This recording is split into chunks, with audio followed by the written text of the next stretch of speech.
How do you describe the best mother in the world? Ask 100 people about their mothers, and many will tell you the same thing, that she was the best mother they ever knew. They'll remember her kindness, her compassion, her unwavering love, and the countless sacrifices she made for her family. They may describe her laugh and how she could see humor even in life's difficult moments. They'll talk about the quiet ways she shaped their lives and the lasting impression she left on everyone fortunate enough to know her. When I think about my mother, all of those words certainly apply, but they still don't seem quite enough. She was kind, loving, and humble, yet there was something more that made her special.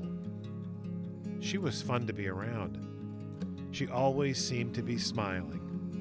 She lived simply, but possessed a quiet strength that carried her through every season of life. There was an innocence about her, a genuine goodness that never faded, no matter what challenges she faced. She was many things to many people throughout her life. She was a daughter who never lost her love and appreciation for her parents. She was a sister who shared a bond that lasted a lifetime. She was the kind of friend and neighbor people were naturally drawn to, someone whose warmth, kindness, and genuine interest in others made everyone feel welcome. One of the greatest examples of my mother's kindness can be seen in the relationship she shared with my wife, who by the age of 22 had lost both of her parents. It was a loss that left an emptiness no one could truly replace. But when we began dating, my mother quietly stepped into her life in a way that only she could, showing her the same warmth and love she showed everyone she cared about. She was a devoted wife who stood beside my father through more than 50 years of marriage. And she was a loving mother who always put her family first. No matter what role she filled, she did it with the same quiet grace and caring spirit that defined her entire life. To me, she simply was Mom, the heart of our family. Long before they became husband and wife, my grandparents had known each other as children growing up in the small village of Hoosick Falls, New York. The Torpys and the Gannons lived just down the street from one another, and over the years their friendship grew into something much deeper. They shared holidays, celebrations, hardships, and everyday life. Over time, those friendships became family ties, creating a connection that would endure for generations. That close bond grew even stronger when a Torpy boy married a Gannon girl in 1922. It was into that tightly knit family that my mother was born. Margaret Mary Torpy was born June 3, 1923, in Detroit, Michigan. She was the first of 4 daughters born to John E. Torpy and Marguerite A. Gannon. Together, my mother and her sisters Rita, Mary, and Betty would become forever known as the Torpy Girls. More than sisters, they were lifelong best friends and constant companions whose connection endured throughout their lives. Their father had settled in Detroit after serving in France during the First World War. A skilled tool and die maker, he found work in the rapidly growing automobile industry that was helping transform Detroit into the nation's manufacturing capital. But like millions of American families, the Torpys would soon feel the effects of hard times. When the Great Depression swept across the country in 1929, the family left Detroit and returned to Hoosick Falls, the hometown both parents never truly left behind in their hearts. There, they moved into the home of grandparents Patrick Gannon and Mary Ann Sharon. According to the 1930 U.S. Census, 12 Gannons and Torpys were living under one roof.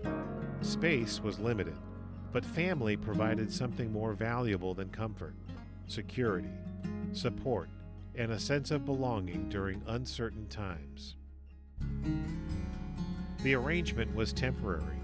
By early 1930, my grandfather had found work as a machinist with General Electric, and the family relocated to Pittsfield, Massachusetts. It was there that my mother attended Crane Elementary School and spent much of her childhood during the difficult years of the Depression. Then, in December 1934, another opportunity arrived. The family packed their belongings once again and moved to Washington, D.C., where her father accepted a position as a machinist at the U.S. Navy Yard. Mom would later say that his job was to manufacture ammunition, an important responsibility at a time when the world was becoming increasingly unsettled. For her middle school years, she attended Edmonds School in Washington. Family records reveal that she was an excellent student in many subjects, although her 6th grade report card suggests she never developed much affection for either Latin or mathematics. She later enrolled at St. Cecilia's Academy, an all-girls Catholic high school on Capitol Hill. Those years left a lasting impression on her. She enjoyed her time there, remained proud of her school throughout her life, and always considered herself a loyal St. Cecilia's alumna.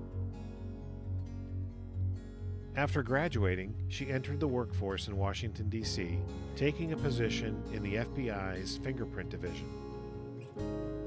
Then, in the spring of 1945, another opportunity came her way, one that would unexpectedly shape the course of her future.